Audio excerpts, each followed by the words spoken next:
देना पड़े हम दे देंगे जान, हमको कोई फिक्र नहीं है अपनी जान की। इस्तीफा देना पड़ेगा उनको। जो कर रहे हैं मोदी जी कर रहे हैं, वो भी हम लोग के भविष्य के साथ खिलवाड़ कर रहे हैं। जहाँ पुलिस इतना स्टूडेंट सबको रोकी है, वहाँ दिखाइए आप। सरकार डरती है लेकिन फिर भी तानाशाही कर रही है। यहाँ पे ब्रिटिश लोगों का गुलाम था, उस वक्त गांधी जी को नहीं रोका जाता था, गांधी जी के पास जाया जाता था तो उनका जो सत्याग्रह था वो तोड़वाया जाता था। आंदोलन कब तक चलेगा आप लोग का?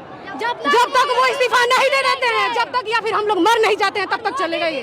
इवन मोदी जी को भी इस्तीफा देना पड़ेगा अगर वो हम लोग की बात नहीं सुने। तो आखिर देश के तमाम छात्र जब सड़कों पे है तो सरकार इतनी खामोश क्यों है? उसकी आदत है, उसकी आदत है इसलिए।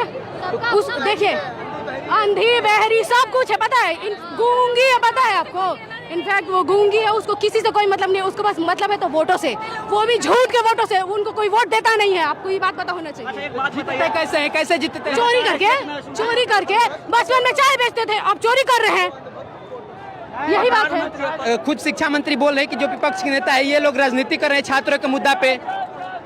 कोई कुछ नहीं कर रहा है, कोई कुछ नहीं कर रहा है। जो कर रहे हैं मोदी जी कर रहे हैं, वो भी हम लोग के भविष्य के साथ खिलवाड़ कर रहे हैं। हमारे बड़ा सवाल ये है कि जब तमाम छात्र सड़क पे हैं तो शिक्षा मंत्री के समर्थन में ये पूरा सरकार क्यों खड़ी है? सरकार, वो सरकार कहलाने के लायक है कि आप सरकार कह रहे हैं उनको? वो सरकार कहलाने के लायक ही नहीं, आप उनको सरकार कह रहे हैं। उनको फिक्र रहता तो वो खुद रिजाइन दे देते। इतना बच्चा का जान गया, उनको ये नहीं पड़ा है, अपने ये का पड़ा है। बाप की जागीर समझते हैं क्या? अपने बाप की जागीर समझते हैं उस सीट को?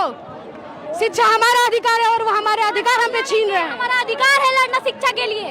तो क्या लग रहा है इंसाफ मिलेगा आप लोग को? इंसाफ लेके रहेंगे इंसाफ हम, आखिरी जान भी देना पड़े हम दे देंगे जान, हमको कोई फिक्र नहीं है अपनी जान की। जानते दीजिएगा? दे देंगे, जानते दीजिएगा? इस्तीफा देना पड़ेगा उनको। मतलब सरकार के खिलाफ इतनी नाराजगी के बावजूद भी सरकार आप लोग के समर्थन में नहीं उतर रही है, इस्तीफा धर्मेंद्र प्रधान का नहीं लिया जा रहा है, ये क्या बता रहा है? कुछ नहीं, मैं बस इतना बोलना चाहूंगी, हम लोग इस्तीफा लेंगे। इतना स्टूडेंट सबका जान गया है, हम लोग जाया नहीं जाने देंगे। अगर जंतर मंतर की तरह पटना में भी लाठीचार्ज होता है तो आप लोग क्या करिएगा? क्या कोई डर से, वो लोग क्या वैसे हम लोग भी करेंगे। हम लोग आए हैं, वैसे ही हम लोग आए हैं, पुलिस से लड़ के आए हैं। पुलिस हम लोग को आने नहीं दे रही थी, हम लोग वैसे ही इधर आए हैं, उस साइड थे हम लोग नहीं डरते हैं। अच्छा, दिल्ली की जंतर मंतर पे जिस तरह से छात्रों को बर्बरता से पीटा गया, क्या वो सही है? बहुत गलत है। वो सही है? आपको क्या लगता है वो सही है? हमारे से एक स्टूडेंट के हाथ में कलम होता है, आज उस हाथों में छाले हैं, उनके हाथों में छाले हैं, वो भी हमारे प्रशासन का दिया हुआ वो छाला है।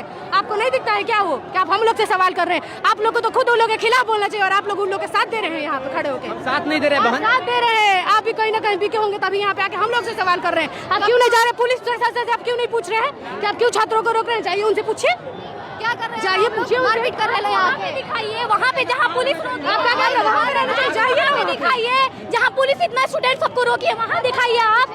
एक बात बताइए, सत्याग्रह का मतलब क्या होता है? सत्याग्रह का मतलब क्या होता है आप बताइए? आप गांधी युग पढ़े हैं? हमारे देश के गांधी जी को आप जानते हैं? हमारे देश में गांधी जी आप जानते हैं जिनको राष्ट्रपिता कहा जाता है, वो भी सत्याग्रह किया करते थे। आप सत्याग्रह के बारे में जानते हैं? उनको जब पता है आपको, अंग्रेज हमारा देश इस वक्त अंग्रेजों का गुलाम था ना, ब्रिटिश लोगों का गुलाम था, उस वक्त गांधी जी को नहीं रोका जाता था, गांधी जी के पास जाया जाता था तो उनका जो सत्याग्रह था वो तोड़वाया जाता था। लेकिन आज सोनम वांगचुक सर के पास कोई क्यों नहीं गया है? आप बताइए। तो सोनम वांगचुक को जबरदस्ती हॉस्पिटल उठा ले जाएगा? तो जबरदस्ती लेकर जाएगी, डर है उनको। सरकार डरती है लेकिन फिर भी तानाशाही कर रही है। यहाँ पे सीधा बात है, डेमोक्रेसी का यहाँ पे समझ जाइए आप, यहाँ पे डेमोक्रेसी नाम का कोई चीज रह नहीं गया है। अब सुनिए, हमारे शिक्षा पे वार किया जा रहा है और हम ये अन्याय नहीं सहेंगे। सीधा बात है, आखिरी बात बोल के आपका ये माइक चलिए।